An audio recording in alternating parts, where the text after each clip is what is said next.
Do we have any Gators in the room? Really? You can do better than that. Do we have any Gators in the room? So we're on to our keynote speaker, and I'm going off script. This gentleman is the epitome of grace and class to me. He is a rock star to me. And he served as the athletic director for the University of Florida Gators from 1992 to 2016. One of the most winningest athletic directors in the history of college sports.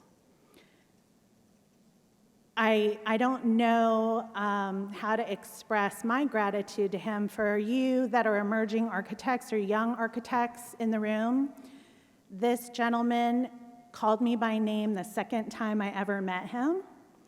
He has always epitomized graciousness in how he deals with his staff, the parents of the students that he has recruited, and the students themselves. And as an athletic director, I can tell you that in addition to cultivating teams and staff that stayed with him for 15, 20, 30 years or more,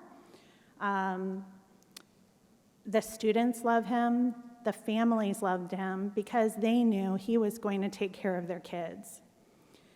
I had the pleasure of working with him as a young architect, and I wasn't young at the time, but technically I would have been called a young architect. And he really made me feel more confident in my position, and his assistant athletic director actually named my firm, so that tells you something. It is my privilege to introduce my friend, an advocate for architecture, and the former athletic director emeritus for the University of Florida winning Gators, Jeremy Foley.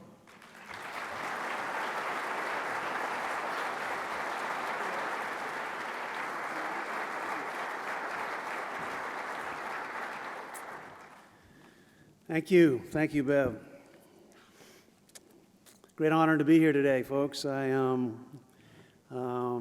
Obviously, you can see Beverly and I have a very good relationship, and when she asked, in fact, she designed the last building that I built as athletic director. It's the one we're incredibly proud of. It was our academic center, maybe the most important building we've ever built, because obviously it works with educating and teaching and making sure our athletes are doing the right things academically. And to say her and her team did a great job would be an understatement. It's if you're ever in Gainesville, you need to go by our academic center, because it really is the crown jewel of all of our facilities, and we have a lot of nice facilities. So when she asked me to speak, I was more obviously happy to do that. But I'll be honest with you, I thought she kind of invited me to speak to just a group of architects. I didn't know I was doing this, okay? And I mean, I agreed to do it because I love her, but I did not know I was doing this, keynote speaker, a convention of this magnitude. And honestly, I think if I had known, I might have begged out. I would have made some excuse. And that's not disrespect, but you know, this is a big group. This is a different group than I'm used to speaking to, and it's caused me a few sleepless nights. I'm retired now. I'm not supposed to have sleepless nights anymore. But you know, she bought me a nice bottle of wine in my office to thank me, and I have decided here in the last few weeks she owes me a case. So, but you know, I used to tell my staff that pressure either busts a pipe or make diamonds, and I'm going to try to make a diamond today for you guys, because I do have a tremendous amount of respect for your profession. I did what I did for a long time. Before I was the athletic director of Florida, I worked there. It's the only place I ever worked.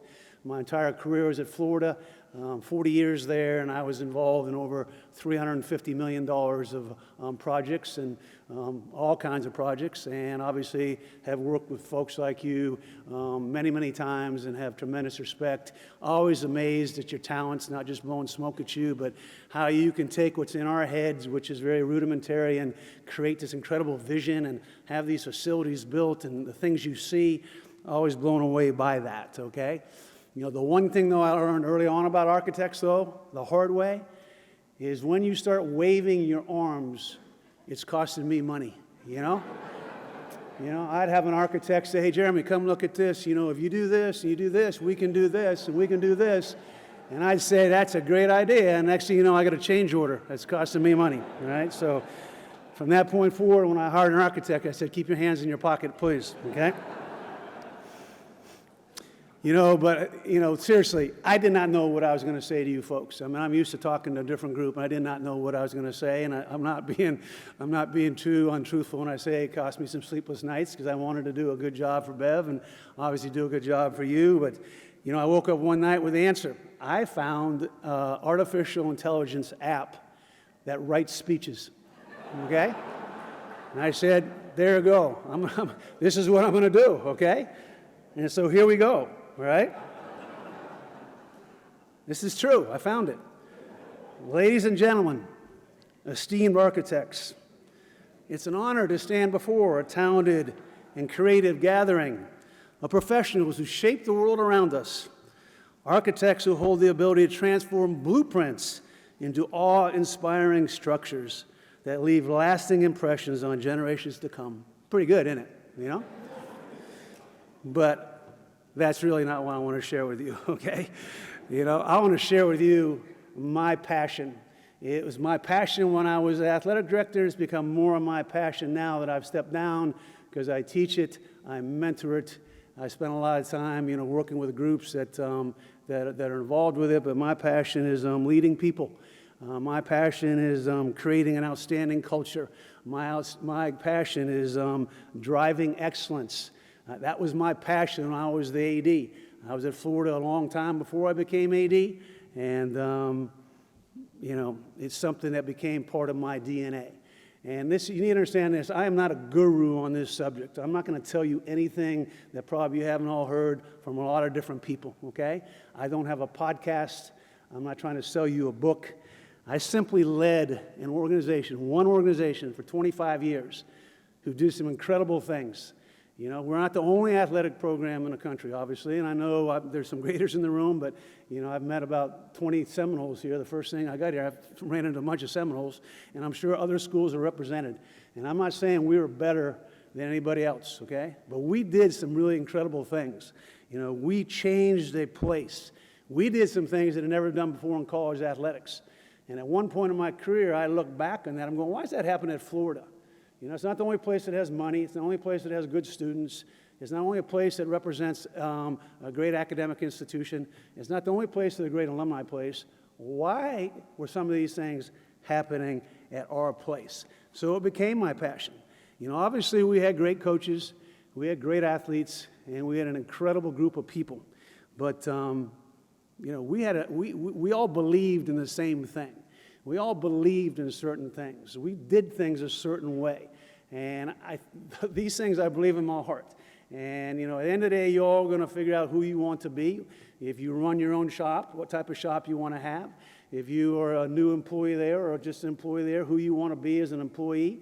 If you're a student or intern in the room, you're going to figure out, wherever your journey takes you, all right? But when people ask me, Jeremy, what do you miss about your job? And I had an incredible career. I'm from New Hampshire, small town. I wanted to be the general manager of the Boston Red Sox, and ended up being the general manager of the Florida Gators for 25 years. So I had a career that I wouldn't trade for anything, all right?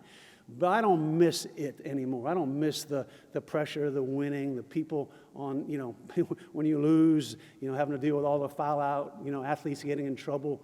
You can't do it forever. And I had a really good run. But I do miss being invested in people. I do miss my team.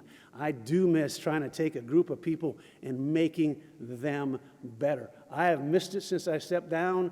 I miss it today. Every once in a while I say, golly, I wish I could get another team of people. But my age and where I am in my life, that's not relative, right? But today, you guys are my team again. You guys are people I want to try to inspire in some way by learning or teaching you or showing you some of the things that we did. Maybe they are impactful to you. Maybe there's something you can take away from here that makes you a better, makes you a better employee, makes you a better leader, makes you a better, owner of your own business, whatever. That was always my goal, just to make the Gators better, to make our team better, all right? And that's the whole key. And what we were trying to do, we wanted to win games, yes, we did. We wanted to be the best, yes, we did. But we wanted to be the best for the University of Florida. At the end of the day, it was about the University of Florida, about the place. And I tell that to people whatever you guys do, it's about the place you work for is the most important, right? So, how did we do it, And, first, before I start, we weren't a perfect place. We had issues like everybody else. And I promise you, I was not a perfect leader. I worked hard at it, right? But you can't sit in the chair and bat 1,000. I wish I did. I didn't, okay? So I'm not standing up in front of you saying, look at everything I did, look at me. Look, I'm not telling you that, all right? But I'll go back to what I said earlier. We took an organization that was okay, and we did some really special things. And we did it by developing an incredible culture. And everybody talks about cultures. We read books on cultures. We have listen to iPods about culture, and it's kind of a buzzword. It really isn't a buzzword. It's the legit, real thing. And all the people in this room who are leaders, oversee a group of people, you're the architect of your culture. Whatever's going on in your shop, you're going to determine that, just like I did, okay? And those of you who aren't in that role yet, the students, the interns, the associates, but aspirations to be that, right now, it's your job. You will model the culture of wherever you work. You will model it every day through your actions, good and bad. Good and bad. So culture is real. If we never talked about it, your organization is going to have one. If you never talked about it, you are part of a certain culture, right? So to me, it's not a buzzword. It's the most important thing that I did, And to me, it has to be intentional. You have to think about it. You have to talk about it, and you have to model it. You have to do it. That's what we had to do. And I'm going to use we 1,000 times because I was the AD. I did not do any of this by myself. And whatever success Beverly talked about, I didn't do it by myself, okay? So anyway, culture is incredibly important. I want to share some of the things we did, because Beverly's right. We had a team that stayed together for a long, long time. And obviously we took care of them and we paid attention to them, but we didn't pay them more than anybody else in the country. We weren't buying people. We weren't trying to buy people. We took care of them, all right? But there was an environment they wanted to be part of that was real and legit that translated into success, okay? Quick history of Florida athletics. Calling it like it is, it took forever for us to become who we are today. In fact, at one point in time, we weren't even a speck on the college athletic map. We had integrity issues. Back in the 80s, we were on NCAA probation twice. Calling it like it is, we were cheating to win. We had silos. We had men's programs who didn't like women's programs. Mad at them because Title IX was here, costing them money. They couldn't do this because we had to pay for the women. Just kind of a horror show. We had pockets of success, and I'm not going to take away from that because any success is special, all right? But if you fast forward all that to 25 years, my 25 years, and again, done it collectively, top 10 program every single year, top 5 about 13 years, 27 national championships. Nobody in that time won that many. 130 SEC titles. Nobody won that many. Only school in the history of college football, history of college sports, ever to win football, basketball, men's basketball national championship in the same year. Never been done before. Back-to-back national championships at a place in basketball where had been on the NCAA tournament only 5 times in its history. 3 national championships in football. Nobody else has done that in terms of basketball and football. SEC, maybe the best league in the year. 24 out of 25, the best team in that league, all sports trophy. So some good things happened. Okay? When Beverly invited me and then Wendy sent me the notes that you guys were talking about liminal spaces, my head exploded. What is a liminal space? I don't even know what that means. I literally panicked. And then I read the brochure, and it was what Beverly wrote, and talked about, potential, possibility, and transformation. All that is what we did. We knew what the University of Florida could be. Okay, so quickly, how did we do that? What was important to us? All right, number one, we were going to respect and value everybody in the organization. All right? Everybody, an intern, a groundskeeper, Steve Spurrier, Billy Donovan, the best coaches in the history of the game. They're all the same. They're all equal. Doesn't that happen everywhere? No. When I first got at Florida, I was on kind of a rocket ship rise in my career, getting promoted every single year, making more money, getting new titles, more responsibility. And then somebody, thankfully, a booster called me to Tampa to have lunch with me and said, "Hey, Jeremy, you've done a great job at Florida, but until you start treating people better, you'll go no further." And I can remember being taken aback, but I said, "What are you talking about?" He goes, "You don't treat them right, you don't respect them, you don't know their names, you intimidate them, you yell at them, you don't value them as people." What a horror show. What a horrible thing to admit. That is the truth. All right, so that became part of who we were. Again, do we always agree? No. No, that's not the real world. Reasonable people will disagree. But we're going to respect and value everybody in that organization. And that has to be the linchpin of what you do. I'm so embarrassed to say for 10 years of my career, I created a toxic culture because I didn't understand the value of people. That is a tough thing to say. We were going to be relationship driven. At the end of the day, leadership, great organizations, teamwork, what are we talking about? It's all about people. And that sounds simplistic, but taking time to having relationships with people take time. Whether you're the leader, it takes time. Whether you're a coworker, it takes time because, we're all busy. We all got work to do. Nothing's more important than knowing the people you work with or for, who work for you. What does that mean? Knowing their names, paying attention. I got letters when I retired from people. "Jeremy, you may not remember me. I was there, back in the early 90s, and I'll never forget, you always knew my name." And that's a nice thing for people to say. Cause I would remember I'd get the letter going, "You're supposed to get extra credit for knowing somebody's name, right? You're supposed to know people's name, especially if they work for you, okay? It takes time to do that. You got to get around. You got to build those relationships. You have to build those relationships, right? Teamwork. Talk about teamwork. Everybody talks about teamwork. What does that mean? Well, everybody in the organization needs to feel they're valued. Their input is valued. There's always a hierarchy in an organization, but everybody has value. It's not just the guys at the top or the people at the top making the decisions. There's an incredible amount of knowledge throughout the entire organization, okay? And when you ask for that knowledge, and when you listen to that knowledge, and maybe every once in a while, implement that idea, that brings value. That's how teams are built, and that's what you have to do. In our place, we had 21 sports. They're all equally important, not just football. Yes, football has to win. They pay the bills. Football has 90,000 people come. Football's on TV every week. I get it. Something? Women's golf is really important in our place, too. Women's gymnastics is really good at our place, too. They're 3-time national champions, right? Track is really important in our place. They've won 13 national championships. Softball, back-to-back national championships. There's a reason for that because they all feel valued. Coaches feel that way. Athletes feel that way. And when they feel that value, do create a team. Beverly talked about the athletes, liking Jeremy Foley or whatever. I knew them all. I took time to know their name. I would go to their games. I would be in the weight room with them. I know you can tell. But my point is, it takes time to get to know them, but it is building a team. And teams are built through by developing relationships. We worked our tails off. Doesn't everybody work hard? Some do, some don't. Obviously, that's everybody to assess, but work ethic is an incredible, important part of anything that we do. And again, I'm not telling you that, but in college athletics, when you have success, it's really easy to maybe stop working a little bit because everybody's writing good things about you. We were not going to be complacent. We were not going to be complacent. It used to drive me crazy. I always worried about it. I'd lose sleep over that, too. That one day this incredible thing that we were building here will go by the wayside because we stopped remembering how hard we worked to get it to this point.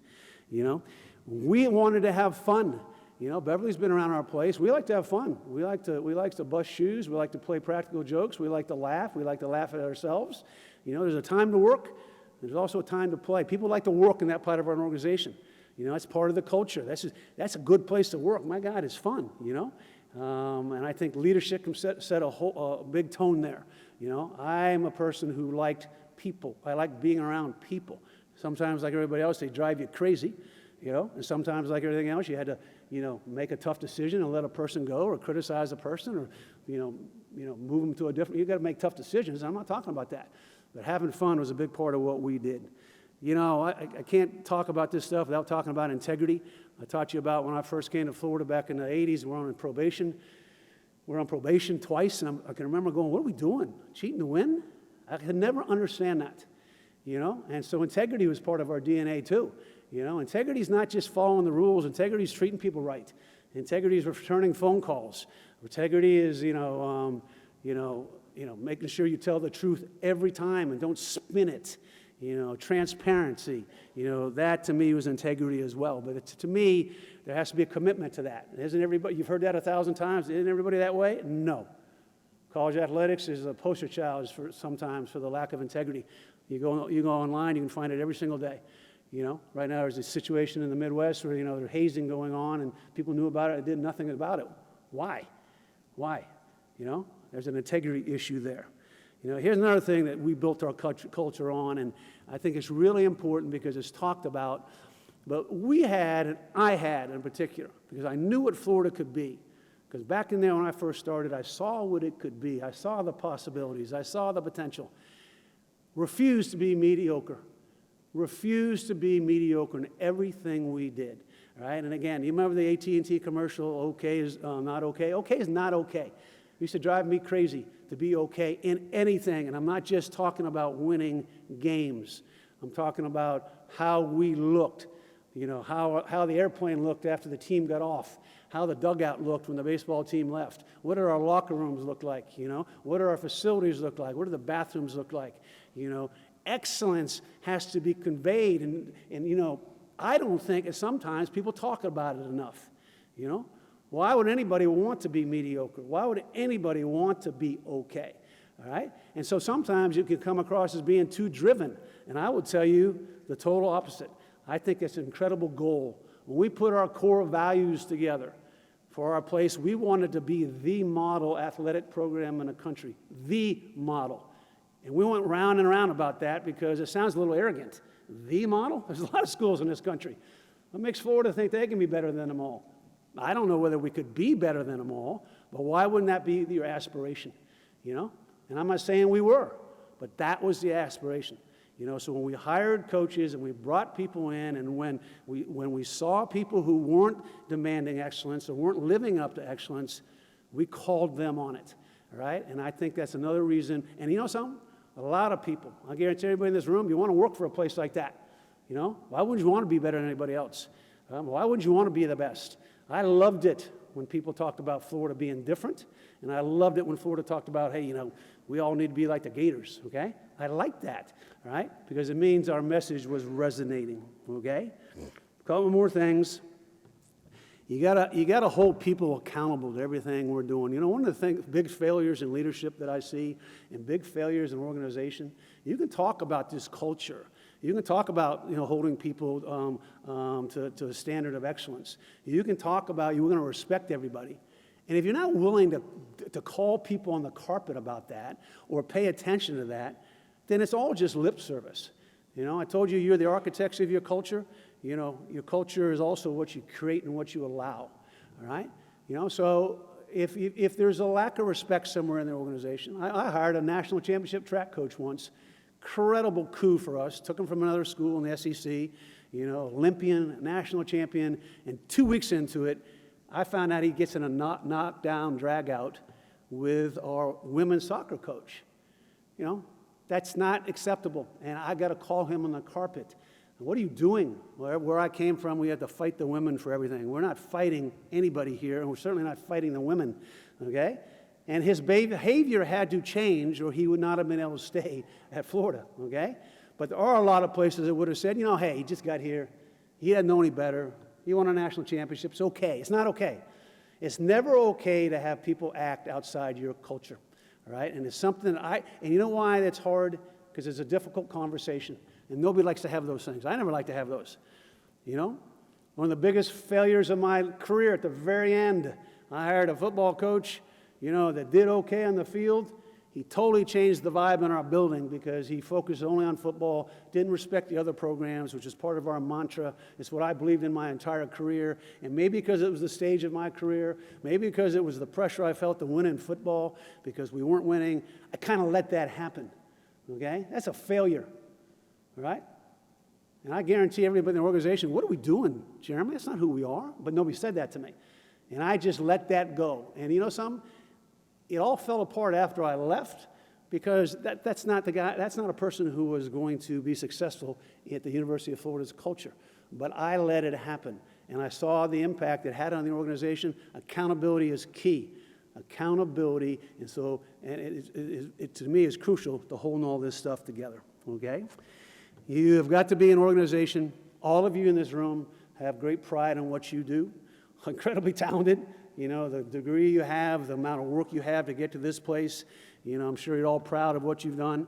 You know, I have a group of coaches that won a bunch of national championships. You know, and ego is a good thing in terms of believing in your skills, believing in what you're going to do, trusting your instincts. All that's good, you know. But when the whole thing becomes about you, you know, and this success is happening because of you. You know, the success we're having at Florida is because of Jeremy Foley. Then your ego takes over, and ego undermines culture. Ego undermines success. Ego undermines teamwork, right? So we can be proud, right? We can take pride in what we do, right? But, you know, if you let your ego get out of control, you will hurt your culture, all right? And I've seen it happen 1,000 times. You can't let that happen. You can't let that happen, okay? You have got to be willing to admit mistakes. Makes you more authentic. People like... You know, great teams are built by great leaders when they are just authentic people, just regular people. Yes, you're the boss. Yes, this is all important, okay? But you know, some authenticity in leadership is a rare thing to find, okay? Because for some reason, when they become the boss and when the pressures get high, they become different people, you know? Billy Donovan, I thanked him one day. Billy Donovan, if you don't know him, obviously one of the best basketball coaches in the history of the game, back-to-back national champions, head coach of the Chicago Bulls right now, will be in the Hall of Fame. I thanked him one day for the way he did his job, and, you know, because he was a no-ego guy, and I said, Billy, I really appreciate what you're doing. He goes, Jeremy, I appreciate what you're saying, but you know something, I just try to be normal. I just try to be normal. And I thought about that when I left his office going, you know, normal people are just authentic. Normal people don't think they're bigger than they are. Normal people understand the value of other people. Normal people respect other people. Normal people say thank you. You know, normal people appreciate when things are given to them instead of worrying about what they don't have. All right? That's what normal people do. And I loved it. And I would tell my staff that all the time. I just want to be normal. I want to be normal. I want to win. Don't get me wrong now. But I want to be normal. So, and I think you're normal when you admit mistakes. I think you are normal when you just say, this is the truth. This is who we are, okay? High energy, high passion, you know, for everyone. Again, we got interns in the room, we got students in the room, we got associates in the room, we got leaders in the room, and we got, you know, people who have done this for the whole career. I don't know how anything great gets accomplished if you're not walking around with the most incredible energy and passion for what you do. You know, and doesn't everybody have that? No. You know, it's amazing to me. I can't stand people who don't have energy. You know, how are we going to accomplish anything if we're not fired up to go? How are we going to be great if we're not fired up to go? How can we do anything if we don't love what we're doing? I was AD for 6 months, and I'm walking down the hallway, and a coach came, one of our head coaches came walking by me. Hey, coach, how you doing? Yeah, I'm making it. And I remember, hey, coach, have a good day. And I remember going back to my office, I'm going, making it? He's at the University of Florida. He's a head coach. He lives in Gainesville, Florida. He lives in Florida. And he's a head coach, and he's making it. And I looked at his team's performances, and they were just making it. They were just okay. Right? Again, I'm not talking you don't have to win everything every day, but you got to be better than okay at the University of Florida. Long story short, that didn't work for me. And I don't know when it happened, and I'm not proud that I let him go. But eventually that wasn't going to work, and so I let him go. But the story is not that I let him go. Here's the story. And he and I are still friends. He never coached again. He got another career, incredibly successful, and did great things. But you're sitting there, he was a head coach, and he never coached again. He didn't have a passion for the job. So no wonder he was just making it, okay? So when we're hiring people, when we're trying to motivate people, energy and passion is part of it, and we have to have that. Everybody in this room has to have that. I'm not telling you, sometimes the job gets hard, it does for all of us. Sometimes the job, is just, golly, I wish I could do something else. I get all that, okay? But if this is your chosen career, and if this is the place you choose to work, 99% of the time, you need to be there excited as heck to do your job, and everybody needs to see that. That's how you build great things, too. That's how you build, you're not building anything great without energy and passion, okay? So everything I just told you became our way of doing it, okay? Our way of doing it is not an arrogant statement, When we hired people, we would try to find people that were one of us. And when I say one of us, it's not like one of us, like Florida is so much better than another place. One of us. This is how we do it. When we hired people who weren't one of us, it didn't work. The coach I was talking about that didn't respect our internal culture and the value of all sports, eventually it didn't work. And he was winning. It doesn't work. So this is what became our norm. This is what became our norm. And that's why people stayed for so long. And when they stay and they have that passion and they understand your culture and there's respect, value, and trust, think about it. Think of the things you can accomplish. There's too many times in our business, again, I lived it, and I told you before, our business wasn't perfect, where we let things that have nothing to do with any of this stuff, take us away from what's most important, right? I'll tell you one of the biggest things that I see happen, and again, I study this, I talk about it, I consult for a couple companies, is that everything I just talked to you about takes an incredible amount of time.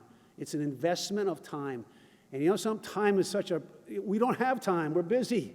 I got to build this. I got to win a game. I got to hire a coach, all right? And I get it. I lived it. I would tell you that the most important part of any job, any organization, anybody, is this stuff. And not a lot of people get it. A lot of people get it because I said it takes time and the pressure of the job gets so overwhelming sometimes. The job becomes the only priority. Your people have to be your biggest priority. Your biggest. I consult for a firm that develops leadership in the military. Loved being involved, loved every second of it. One of the first times I went up there, I was talking to a Navy SEAL, a guy, one of these real dudes, has been overseas 100 times, done stuff none of us can even imagine. And he made the comment, people versus hardware. And I said, what are you talking about? He goes, I'd rather have the best soldier in the world than the best weapon in the world. All right? And so people, everybody understands that. They understand that. They understand that. I'll tell you, this group that I work with in the military, I'm always amazed that I walk by. I'm talking about real SEALs, Rangers, Green Berets, the amount and time and effort they spend on this stuff, trying to make better teams, make better organizations, better culture. That's why I love working with them. Right? Because I learn something every time I go.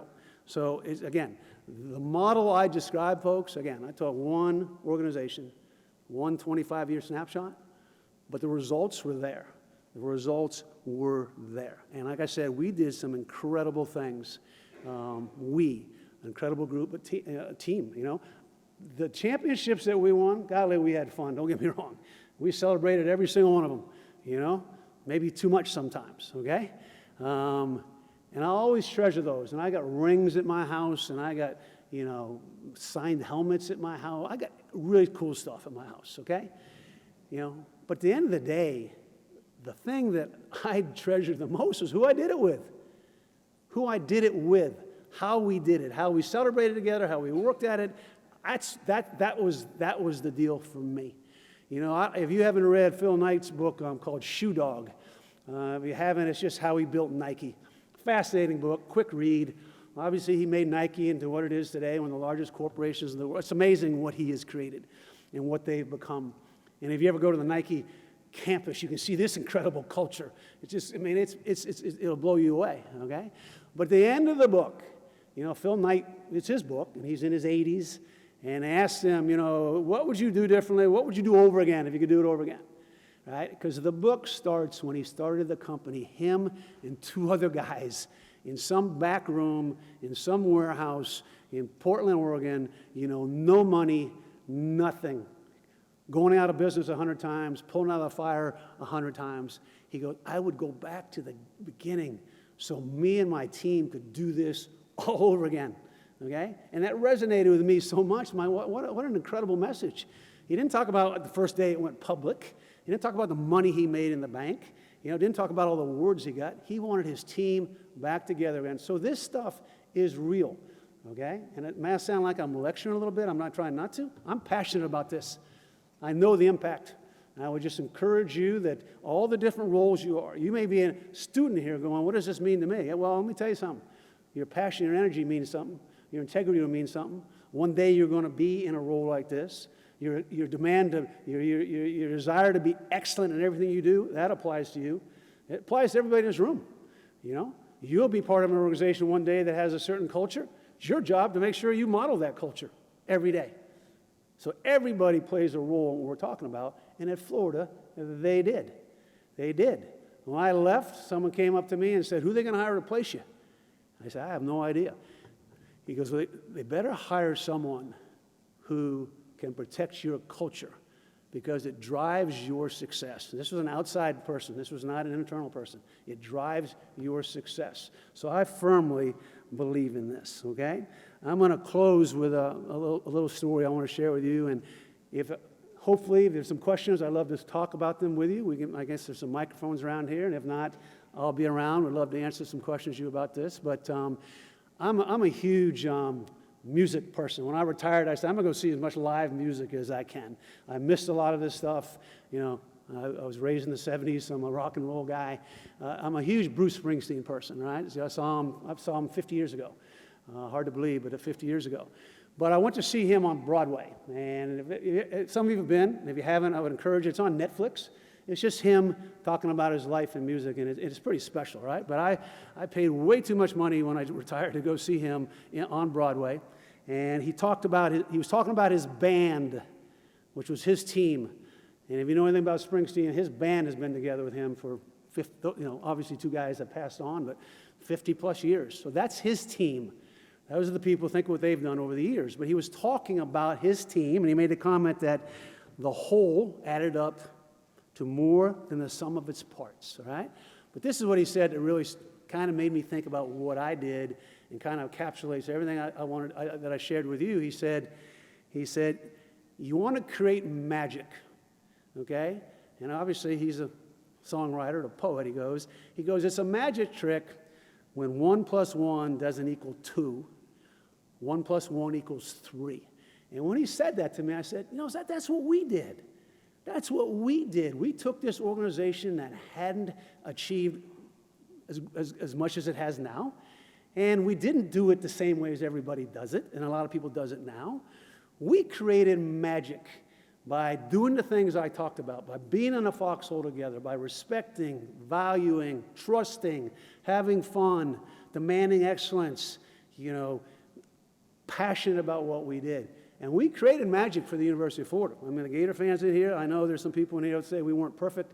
I know they'll say we hired some coaches and weren't successful. All that's true. They also say we created some magic, right? Because I said we did some things that had never been done before. So I would leave you with the thought that, if there's bits and pieces that I shared with you today that make sense, trust me how important they are, okay? The bits and pieces you've heard that, I've heard these 1,000 times, okay? Self-evaluate yourself and make sure this is how we do it. This is how we're going to do it, Like when you go to church on Sunday and I listen to the sermon, if I walk out of there and there's one sentence or one thought that he gives me, that's going to make my life better. It's a nugget that's going to make me better. That's what I want to do for you today, all right? And the only real authority, if that's the right word, that I have to tell you that I think you should, because I saw it happen. I sat in the front row. I was in the front row on what we were, and I was in the front row on what we became. And the things I share with you today were the absolute key component to what we did, okay? So that's my message for you today, and hopefully it was a good one, okay? Thank you so much.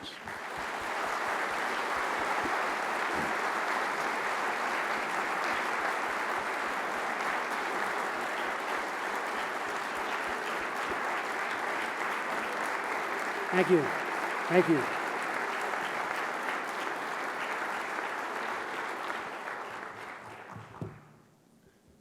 Are we good? Are there any questions about anything I said? Why I hired this coach, why we didn't win this game? Is there anything I can share with you?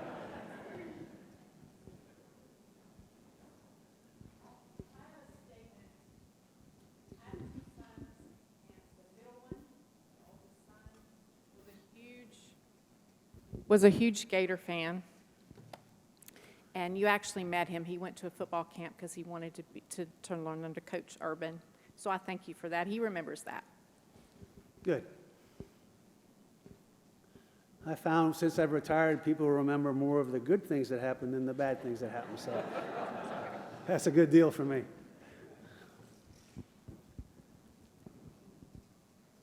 Go ahead, Greg. Mr. Foley, my name's Greg Burke. I'm married to a Gator who really knows nothing about sports. Okay. I'm an Ohio State graduate, so you can imagine what my life was like when you won those 2 national championships. It was a lot of fun, though, and you guys deserve all the credit that you've built up at that university. It's really being well done there. The University of Florida is now being recognized in a lot of different places that it wasn't 25, 30 years ago. Congratulations. No, thank you so much. Appreciate that. One thing we found out is that, right or wrong, probably not right for sure, but athletics is a big window that people view an institution at. They look through the window, look at their athletic program, and back in the 80s, they looked through our window and we saw a program that didn't run its shop right. And I think when they look through that window now, they can see an organization, again, not perfect, but tries to represent a great institution in the right way, for sure. Yes, sir.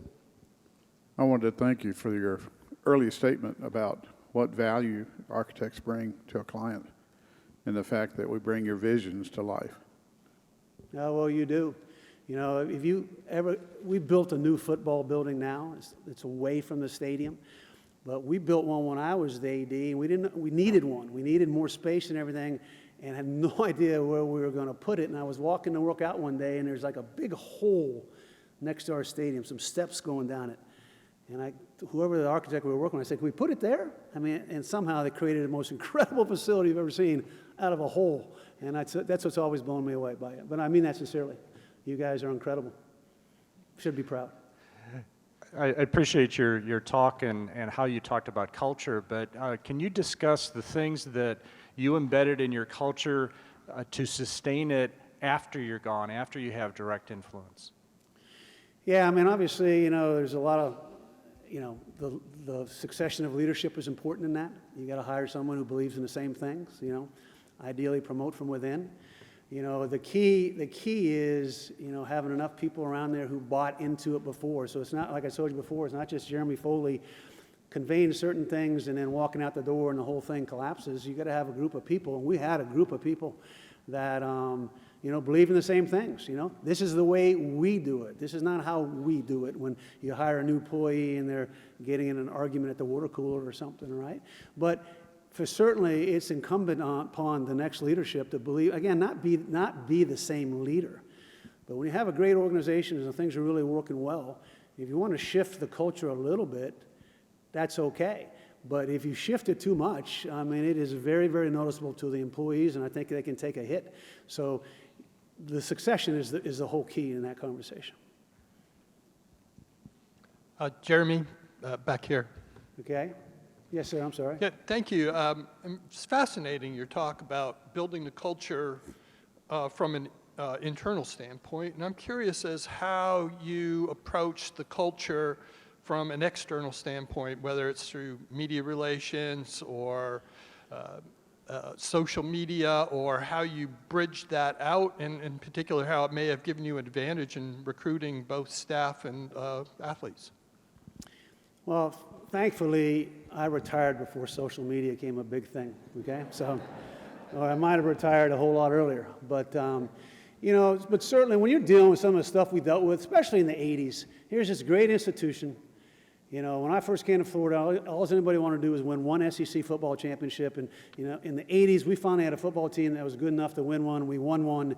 And 3 months later, they took the title away from us because we were on NCAA, we were getting ready to go on NCAA probation. We had rules violations, calling it like it is, we're cheating to win. And, and our boosters were involved in that, some of them, not all of them, obviously. And then 5 years later, they were there again. So there are a lot of those issues, or athletes getting in trouble. So the one way you message the culture to the outside constituents is you tell them what you believe in. You get in front of them, You meet with groups, maybe not this size, but you meet with groups, and you just be honest and open and transparent. This is who we're going to be, and we're not tolerating this anymore. Obviously, today you can message that in a different way, but I think you have to engage your outside constituents in terms of educating them who you are, what you want to do, what you're trying to achieve, what you stand for, how you're going to get better. Yes, you made a mistake, and this is what we're going to fix it. So I think that's what they want to hear. I don't think you can engage, and there'll be some fans in this room that may take offense to this, and I'm not trying to be offensive. I don't think your outside constituents can determine, though, how you run your shop. They can't determine, what those things are going to be any more than they can tell you what coach they can hire or whatever have you. Right? They can express their thoughts, and obviously we have a responsibility to listen to that. Okay, but I always thought that if they were informed, if they knew what was going on, if they could understand, maybe they didn't always agree with you, and that's, as I said before, that happens. That's reasonable. But as long as they knew what was going on in your head.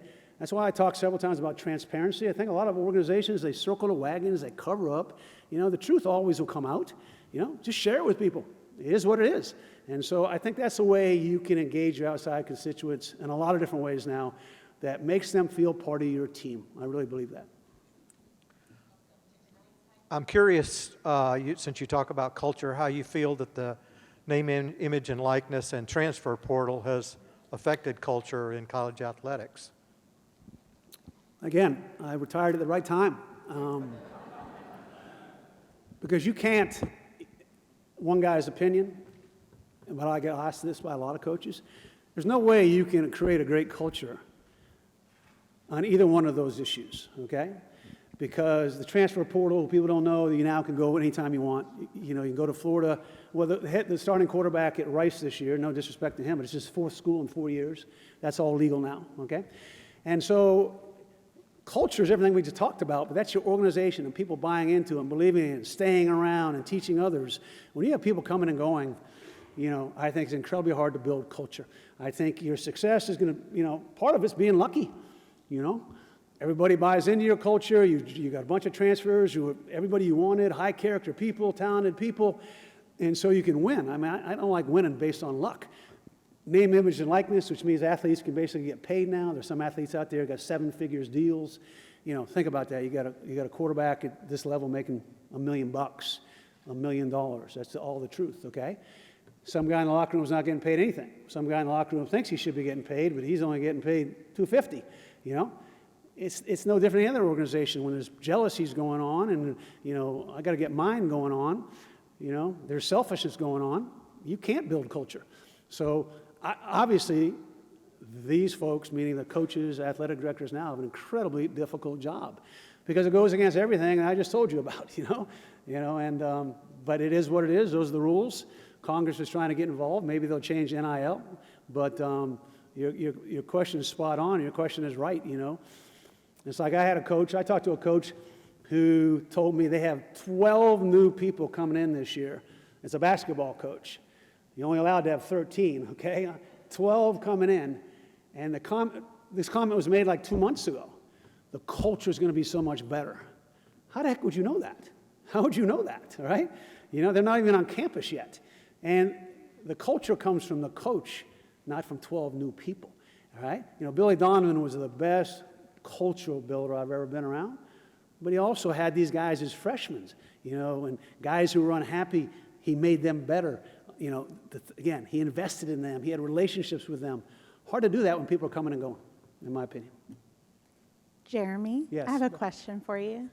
Architects are known for pulling all-nighters, and there's a level of rigor and discipline that goes into our education. Can you talk about student athletes and the kind of rigor and NCAA requirements, et cetera, that rise to the level of a UF-type program? Yeah, one of the biggest challenges in all of college athletics, I'm sure all across the country, but certainly because I know this because of the business I was in, is mental health I don't know how anybody's a college athlete these days in terms of, the time they put in, the pressure that's put on them, the expectations that are put on them, social media that we talked about, their ability to access people weighing in on their failures is immediate. If you go to the locker room and they know they didn't play well, and they'll have 200 messages on their Twitter feed saying you stink. It is incredible, right? And so, first of all, schools all across America are investing in mental health. But when you're a fan, heck, and I'm a fan. I'm a Boston Red Sox fan, and they make me mad every day. But those are also professional athletes, and those are grown people, so to speak. These are young people that are incredible. I mean, if you see a swimmer, you have no idea how hard a swimmer works at the University of Florida. I'm not saying they work harder than other people, but they're in the pool at 5, and then they're lifting, and then they're going to class, and then they're going to lunch, and then they're back in the pool that afternoon, and there may be a lift after work, and then they're going to, and they have to study, and they do it again the next day. I go right down the list on that. Our football team, everybody's football team, has been on campus since June 1st, lifting weights and running, and pretty soon school will start. So it's really, really hard. Obviously, they choose to do it. Obviously, there's great benefits for it, education, chance if you're good enough maybe to play at the next level. But do not discount what they're going through. And the social media component has really made college athletics incredibly difficult, in my opinion. I have one. Yes, ma'am. All right. As a Gator, I will say thank you again with everybody else, because your success certainly made my college experience a lot of fun. But I do have a question for you. So much of what you talk about culture is being around a team and sitting around a table. So as our world has become much more remote these past few years, and the younger professionals coming in, this is the only world they know. Do you think you can build a culture when you're not sitting across the table from somebody? Yeah, that's a great question. I get asked that a lot. First of all, when I saw that was happening, I think I made the comment, really hard to build a culture when you're not, part of the deal is walking in, how you doing today? How was your weekend? Busting shoes? Why are you wearing that shirt? That's a red shirt. We're playing Georgia this weekend. Just, to having those conversations, Let's go get a beer after work, Let's go grab a sandwich. Let's go work out today. Let's go for a run. That's kind of what I did for 25 years, all right? And, I talked to you about culture, though. I think I made the comment that everything I believe and everything I said to you today has to be intentional. You have to think about it, all right? So therefore, if this is the new reality, this is the new world, again, if I was doing it, and I don't have to do it, but I'm being very intentional. How can I build a culture when people aren't in this office, right? Can I have a happy hour with them on a Friday afternoon? Can I maybe twice a month get us all together, right? Can I, still pick up the phone and congratulate them on, something good that's happened in their lives? Can I, going the extra mile to do those things? I just don't think you could say, if you want to have a great culture, well, this is the world now, everybody's working from home, we can't do it, we'll pay them, they'll do their job, and we'll be fine, Kind of, everything I said to you today, you guys are incredibly talented people in the room. If you never do any of this, you'll be fine. You're gonna do jobs, people are gonna hire you, you're gonna build great things, you're gonna do everything you're trained to do, all right? It's just what I was trying to share to you. It's fun doing all those things and creating magic at the same time. So I think your question is a very good one. I think it's incredibly challenging, and I think those of you who have to deal with it have to work overtime, even more intentional, to make it a focal point for your staff. Can you do that over Zoom? Obviously, that's a challenge. Can you do some things? I think you could. I think you could.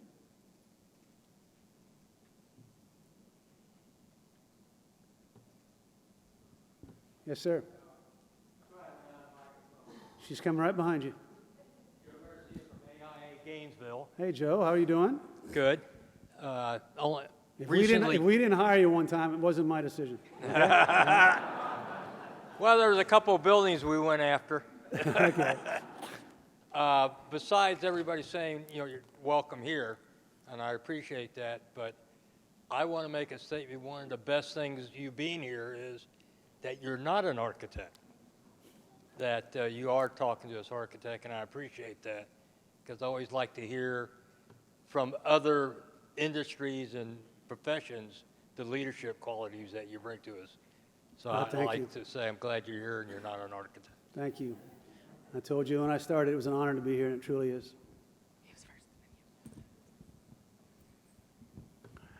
Hi there. I'm a Gator. I must admit, I'm also a rowdy reptile. My daughter's now at UF. She's a rowdy reptile as well, so big fans. Two questions. One, knowing what you know now and your experience as an athletic director, what advice would you have given the first year Jeremy Foley to be able to go back? And then the second one is, how did you find Billy Donovan? You know, I got asked that exact question yesterday. What would I tell the first year Jeremy Foley? I was mentoring a student, not a student, up-and-coming administrator in another school. You know, when I first got in the business, first of all, I told you earlier, I didn't understand the value of people. I didn't give a rat's butt about people. I just cared about the job, and I kept getting promoted, more money, whatever have you. And that's a hard lesson because I saw the impact I made on people. I mean, I'm sure people left the organization because of the way they were treated, and I was so driven to be successful, and not just me, but the Gators, that what I'm describing wasn't just I was rude every once in a while. It was literally a horror show in terms of leadership, you know.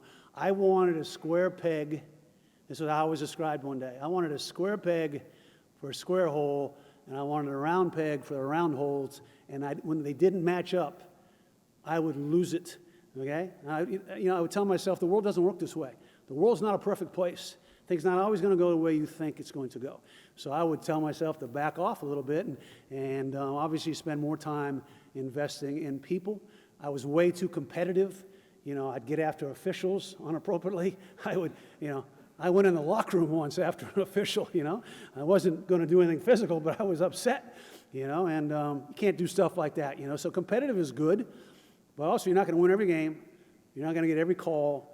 You're not going to get every hire right. You know, you got to, you know, so you got to be a little more balanced. I was not as balanced as I needed to be, okay?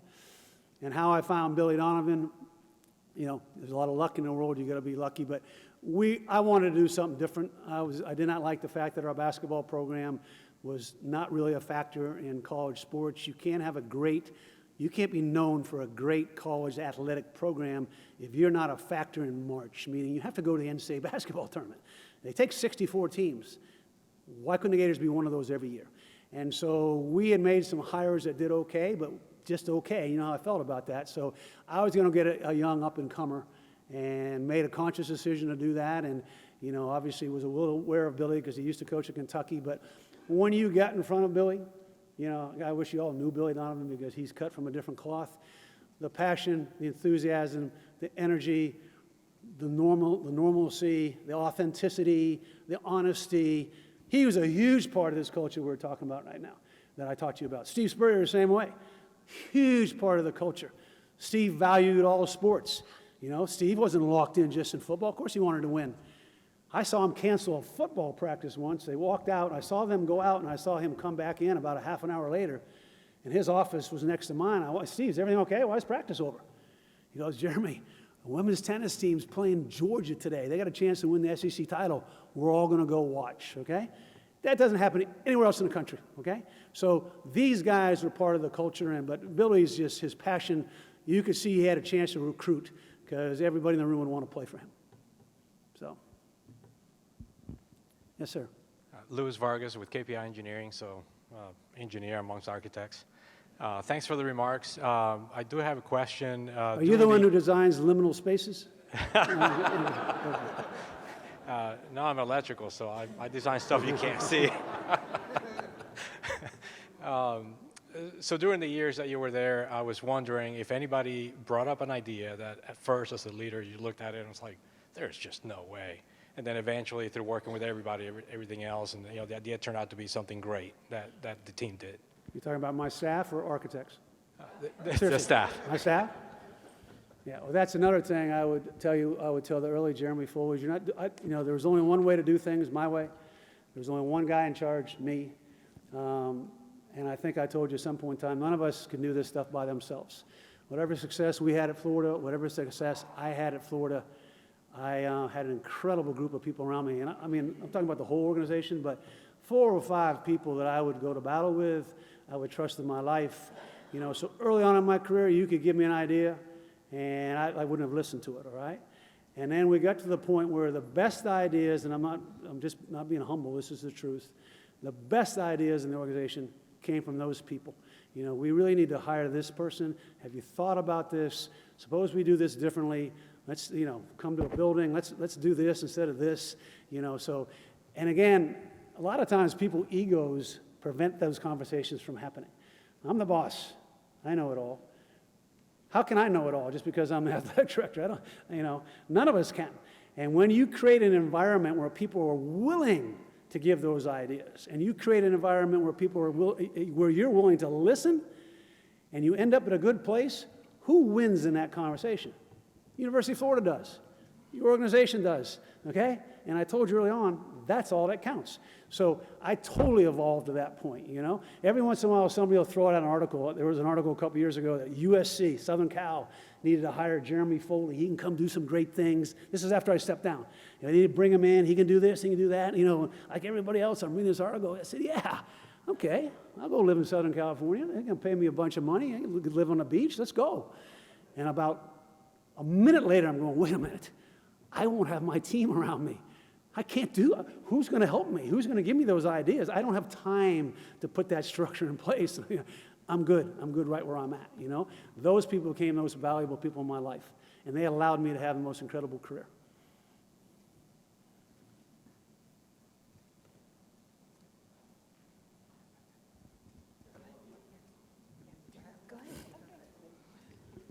Well, I just wanted to piggyback on some of the comments that you were making about the University of Florida, because we also have an awesome graduate school of architecture at the University of Florida. And part of that awesomeness is getting a lot of support from our local firms and our local talent. And we do have a lot of support from the architecture community. We really appreciate that. A lot of people don't know that the architecture school also has expanded into Orlando, and we have now recently expanded into Jacksonville. So we would love to showcase some of our new students at some of your local firms by seeing your construction sites and coming to visit your firm and building our awesome future architects and doing a great job of team building with the local community too. And that's all I wanted to do is piggyback and give a little plug for them. Thanks. Yeah, I would hire everybody in the room to hire Gators, okay? So I'm right on board with you. Hi, my name is Joshua Jones. I'm an associate and a PhD student at the University of Florida in the architecture program. I was really fascinated by a lot of what you shared. I have several questions, but I'm just going to focus on one. You shared this paradigm shift of getting some external feedback about investing in people, and then kind of I think the results after a few years within your organization of implementing this. And what I wanted to ask was, did you find that this determination to begin to invest in people and to care about people and building this kind of participation in the culture that you wanted to see happen at UF really came from applying things that you had already been doing kind of in family life and outside of work, and then bringing that into the workplace? Or was it kind of an inverse of things you had to learn to implement and adjust at work? And then also, did you find that affecting your personal life as well? Yeah, I felt that, you know, the world's different now, but, I got thrown into a leadership role at the age of 23 at Florida. They put me in charge of the ticket office. I'm leading 13. I had zero leadership training. So if you ask me now, whatever kind of leader I am now, are you born, are you made? Leaders are made. You have to have something in your heart that makes you want to do that. But you better pay attention to this. You better listen to a few things I said today, but you also need to, read a book every once in a while, listen to other people. The conversation in Tampa where that gentleman took the time, that's a lesson for all of us as well. He had no skin in the game except me, and he took the time. He literally changed my life, because at that point, all I've been receiving is incredible positive feedback, okay? But there's a couple, not only did I change, and I'll tell you how in just one sec, but there's another part of that story. I could have driven back from Tampa and said, what the hell, he doesn't know what he's talking about. Look at my promotions, look at my titles, look at my business cards, look at my salaries. There was something inside me that made me look inside myself, and the closer I got back to Gainesville, I realized he was right, and the worse I felt, all right? So I had to do some incredible soul, I didn't want to be that person. Who doesn't want to be liked by anybody? And I also love the University of Florida. Why do I want to create a toxic culture?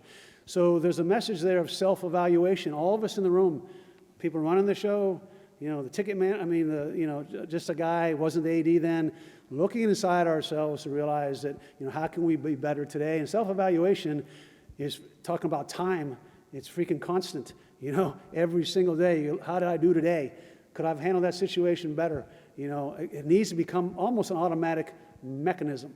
So, I changed because I looked inside my house, not because some book told me to.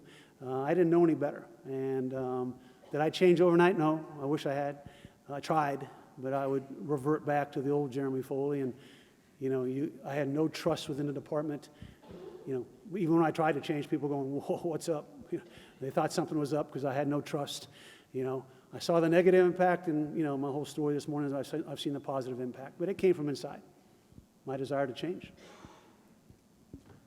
So good morning, Jeremy, and thank you for all those wonderful comments that you've said. Obviously, energy and passion resonates with our practice in our family business for so many years. I just wanted to let you know I'm a fellow Hurricane. I want to make sure that Hurricanes are represented here as well. Angel Saki is my name. And I got to tell you, I'm so happy to hear that you've been working with our U.S. military, because for a moment I thought my question was going to be, when are you running for U.S. president? The real question is, you definitely are a believer in how architects make a difference in everyone's lives, all of us here. And I just wanted to hear your thoughts on how can we get that message out to other folks that are already our users, already our clients, but don't understand the value that we bring to the table. Thank you. Wow, I don't know how anybody can literally use your services and not understand the value and what you bring. I'll leave here tomorrow to go, no, this afternoon I have a home in Vermont. I spend the summers up there, and I sit in my house that I've had for 20 years, and I've had it for 20 years, and I'll sit in my room and sit in my living room and be drinking a glass of wine, and I'll be looking around my house, which I have done for 10 million times, and I'm just blown away by what this architect designed. It's just incredible. The little details, I see a new detail every time. So probably more than anything else, you probably need to brag a little bit, not, look how great we are, but look at what we've done. Again, I don't know what your communication methods are, but this day and age, obviously you can get the word out. And when you've done something well, and when you represent the right things, it's not a brag if it's a fact. And so I just think that's, to me, is a communication tool. And I'm sure you're doing a lot of it, but you probably can't do enough of that stuff because, again, I know I'm supposed to say that because I'm here, but the admiration I have for you is true because I've watched it. I watched it for my time at Florida. I've watched it personally, and I just don't know the mindset that you, kind of like, I don't know how people write music. I don't know how you build buildings the way you do, and so I admire the heck out of you. So I would just communicate as much as you could. Good morning. Thank you so much for a great talk. Very inspirational. I took a lot of mental notes. I was curious and wanted to ask you, when how did you keep yourself accountable? Like when you were at the helm and everybody's looking to you, you mentioned a little bit of like internal reflection, but did you have any external accountability to make sure, you stick to your own, principles under time and production pressures? Yeah, obviously great question because sometimes you get in that leadership chair and, you can have some success and people are telling you how great you are and you can begin to stray a little bit. There were certain things that we're never going to stray from. The integrity piece, that was never going to happen. Never going to happen under my watch, okay? And it goes back to the kind of a theme here is the team I had around me. A team that trusted me and I trusted them, and a lot of accountability would come from them. Jeremy, what are you doing? You can't do that. You can't talk to somebody like that. You should have done this instead of that. And those aren't easy things to hear. All right, but again, I think one of how sometimes people in leadership chairs fail is nobody tells them what they need to hear. They tell them what they think they want to hear. They tell them good things, only the good things. All right. You've got to create an environment where people can walk in and say, wait a minute, we're headed down the wrong path. You're headed down the wrong path. Do you realize this is what you said and this is the reaction? This policy you put in place, do you know how this is impacting the maintenance shop? It's hard to have a vision for everything. You need to have people help you with your vision. So again, you've got to be willing to listen to tough messages. And in some cases, you need to even seek it out. How am I doing? How did I do today? okay? I used to send out a survey to people, just a simple one, not to everybody, but to key people, once every 2 or 3 years. Tell me, start, stop, and continue. What do I need to start doing I'm not doing? What do I need to stop doing that I've been doing? What do I need to continue doing that's been effective, right?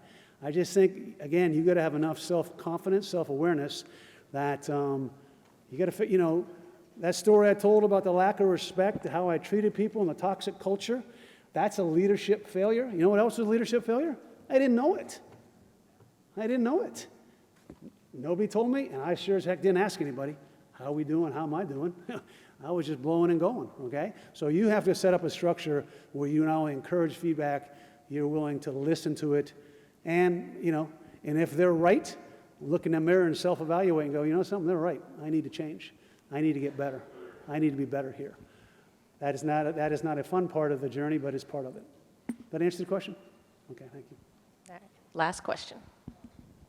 Make it an easy one. Well, I have the honor of asking the last question. We all know that architecture is a team business, and we all know that life is a team business, and we all, in our levels of responsibility, have had successes and failures. Do you have any suggestion in reference to how do you keep yourself highly motivated? How do you come back from you lost another job you went after and this isn't worth it anymore? So the question really is, how do you keep your motivation as high as you're showing you have in the enthusiasm? You lock yourself up in a closet and shut the light off and pray, or do you go to your parish priest and go to confession and start out with a clean slate again all over again? It's a great question, and obviously it's all part of the game of life. Certainly there's times at the University of Florida I was having zero fun. When you're not winning football up there, it's a tough gig, and that's not a complaint, just reality at this level. I chose to be at this level, though, and I wouldn't have changed it. So a couple of things I would share with you, and it's obviously it's all self-reflection on everybody's part in this room, but I worked for 40 years at Florida, and there are days when I woke up and I say, well, I have to go do this today, I have to fire this coach today, or I got to deal with this today, or I got this meeting today, like we all have, and then not one time that I wake up and go, my God, I got to go work here, right? So I had a job that really wasn't a job for me, right? So my motivation was the organization. My organization was I never want to let Florida down. My motivation was I'm competitive, I like to win, and when we weren't as good as we needed to be, or I wasn't as good as I needed to be, I wanted to be better. My motivation was that, I've been entrusted to do something. I got a lot of people I'm responsible for, and, I can't go lock myself in a room. I can't go do that, right? And I also got to a point where I had a really good perspective. The world's not a perfect place. I said that earlier, and we all know that, but there's some people who expect that.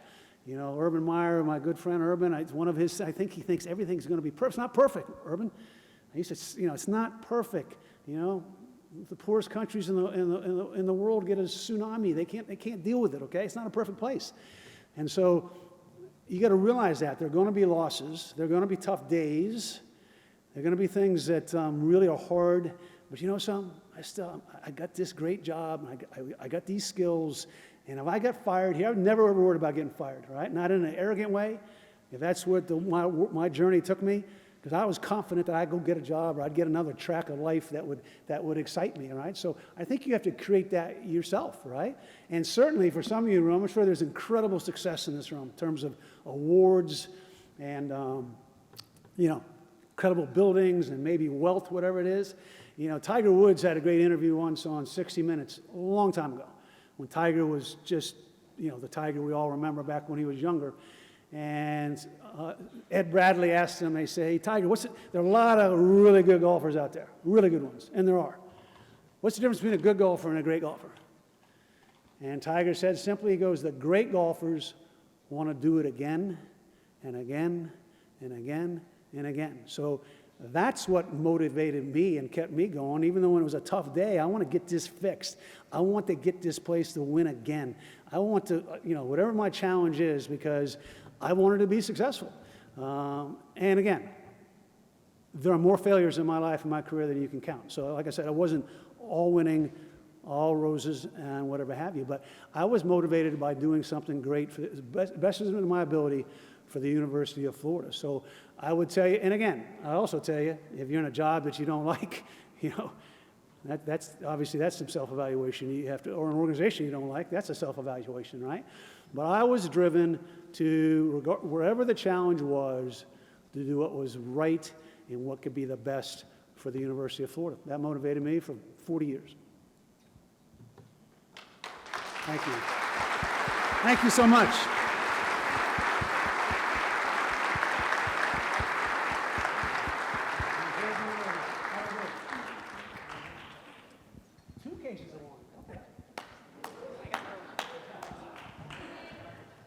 Thank you so much, Jeremy. What a wonderful presentation. More of that coming for the next few days. Hope you all have a wonderful convention. We'll start back in this room in about 15 minutes. Thank you, everybody.